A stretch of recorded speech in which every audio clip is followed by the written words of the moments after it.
Assalamualaikum warahmatullahi wabarakatuh.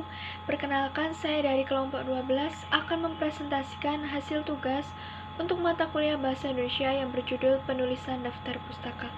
Di sini saya akan memperkenalkan anggota kelompok 12, yaitu saya sendiri, Nika Lukmawati, dengan NIM 213131088.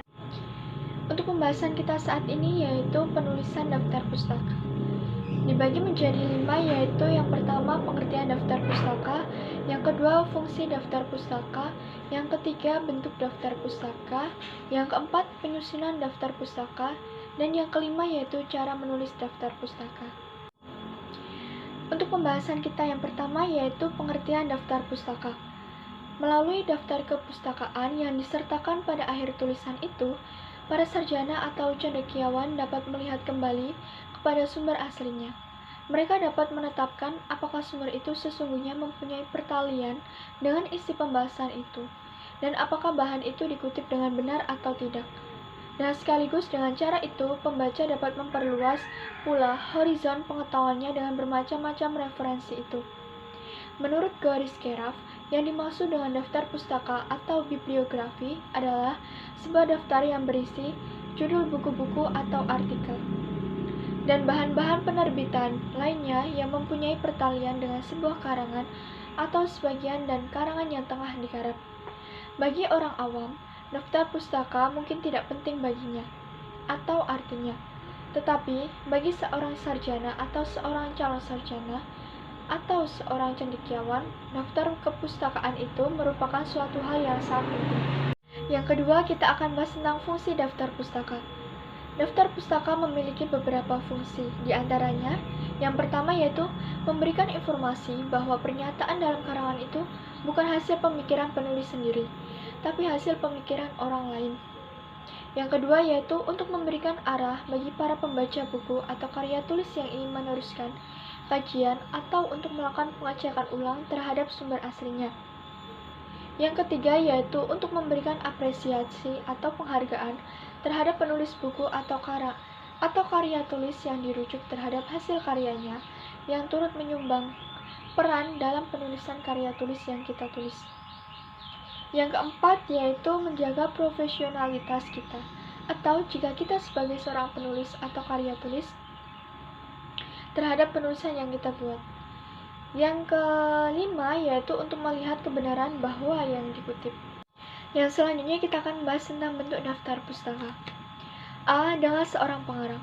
Hackett Carroll's P.I. Course in Modern Linguistics, New York, The Macmillan Company, 1963. B. Yaitu buku dengan 2 atau 3 pengarang.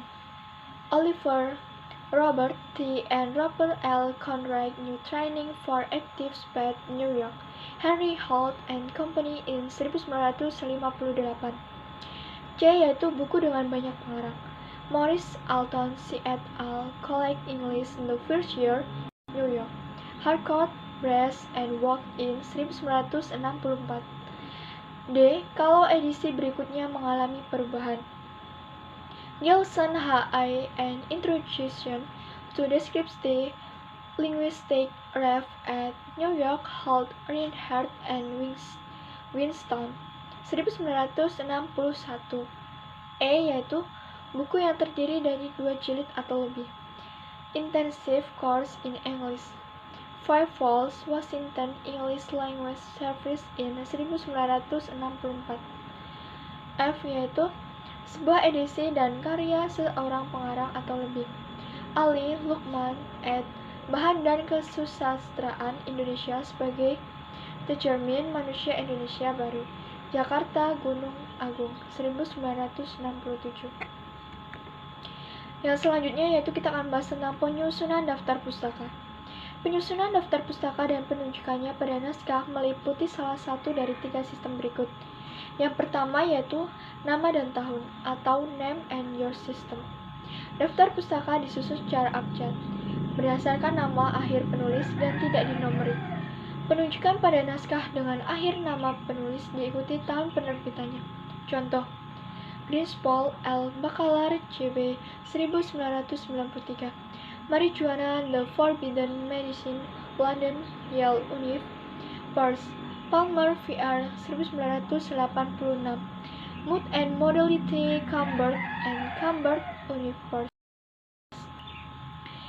Terus selanjutnya yaitu kombinasi abjad dan nomor atau alfabet atau number system. Pada sistem ini penunjukannya dalam naskah adalah dengan memberikan nomor sesuai dengan nomor pada daftar pustaka yang disusun sesuai abjad. Yang kedua yaitu atau citation number system. Kutipan pada naskah diberi nomor berurutan dan susunan daftar pustaka meliputi urutan seperti tercantum pada naskah dan tidak menurut abjad. Contohnya sistem Vancouver atau author number style. Prabowo G.J. Priyanto in New Drug for acute respiratory distress syndrome due to avian virus. And in Cimet 2005 337 435 9. For Al-Bakalar GB Marijuana The Forbidden Medicine London Yale University 1993. Cara menulis daftar pustaka. Berikut ini merupakan contoh dari bagian penulisan daftar pustaka pada penulisan makalah, skripsi, atau penelitian dan lain sebagainya. Yang pertama yaitu penulisan daftar pustaka dalam pengambilan data dari internet. Tulis nama. Kedua, tulis tahun, buku, atau tulisan dibuat dalam tanda kurung. Setelah itu beri tanda titik. Ketiga, tulis judul, buku, atau tulisan lalu diberi tanda titik lagi. Keempat, tulis alamat website. Gunakan kata atau forum untuk alamat judul. Setelah itu beri tanda koma. Kelima, tulis tanggal pengambilan data tersebut. Yang kedua yaitu penulisan daftar pustaka dalam pengambilan data dari buku. Pertama, penulisan nama untuk awal menggunakan huruf besar. Terlebih dahulu setelah nama belakang ditulis tanda koma. Dimulai dari nama belakang lalu diberi tanda koma dan dilanjutkan dengan nama depan. Kedua, tahun pembuatan atau penerbitan buku. Ketiga, judul buku. Judul bukunya diingat ditulis dengan menggunakan huruf miring. Setelah judul gunakan tanda titik. Keempat, tempat diterbitkannya. Setelah tempat penerbitan gunakan tanda titik 2. Dan kelima, penerbitan buku tersebut diakhiri dengan tanda titik lagi. Seperti contoh di bawah ini. Perangin-angin Kasiman 2006, aplikasi web dengan PHP dan MySQL, Yogyakarta, penerbitan Andi Offset. Yang kedua yaitu Sukirno Harimurti 2005, cara mudah menginstal web service berbasis Windows Server 2003, Jakarta, Alex Media Community. Yang ketiga yaitu penulisan daftar pustaka yang lebih dari 1 atau 2 orang penulis dalam buku yang sama. Pertama, tulis nama belakang dari penulis yang pertama. Setelah nama belakang diberi tanda koma.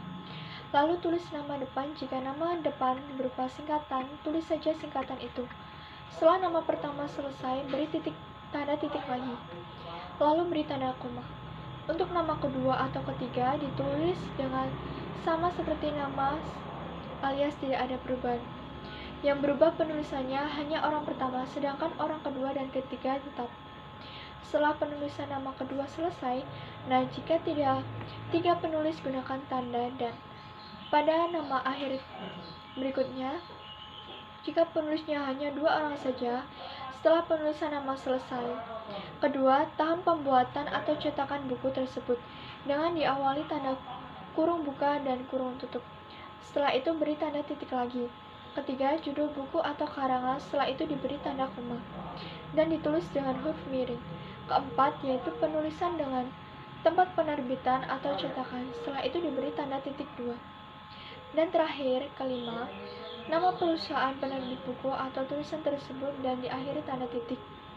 Untuk gelar akademik tidak ditulis dalam penulisan daftar pustaka. Contohnya seperti di bawah ini. Suteja BR Sarapung GI and Handaya WBT 2008 memasuki dunia e-learning Bandung penerbit informatika. Yang kedua yaitu Witten GL Medley LD Ditman KC 2004 System Analysis and Design Methods Indianapolis MC Graw Hill Education. Sekian presentasi dari kelompok 12. Apabila ada salah kata, saya mohon maaf. Akhirus salam. Wassalamualaikum warahmatullahi wabarakatuh.